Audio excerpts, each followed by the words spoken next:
السلام عليكم، كل سنه وانتم طيبين يا اخواتي. تمام. احنا دلوقتي طيارنا في يوم 11 يا جدعان. بصوا الجو يا جدعان قافل، والله العظيم الكاميرا عليها ميه دلوقتي.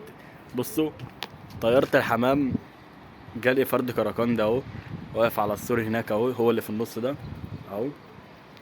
تمام. فهمسكه ان شاء الله وارجع. بص الهوا، بص بص بص، رفع الفرد، رفعه اهو، نزل تاني قدامك اهو.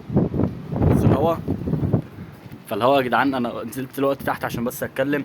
الهوا يا جدعان شديد جدا. بصوا بصوا بص الهوا مش مخلي الفرد يعرف يقف.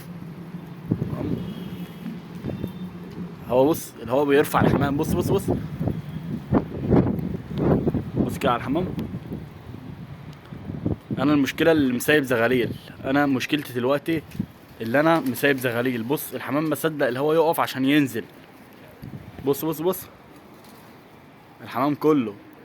انا عارف الفرد ده مش هيقدر يقاوم. ويا جدعان لو الفرد ده بتاع حد انا هعرف امسكه. بس يا جدعان الفرد لو بتاع حد فعلا يجي ياخده. تمام، يقول لي مواصفاته ويجي ياخده. فرد كراكان ده اهو قدامكم. تمام. ده زغلول يا جدعان، مش كبير.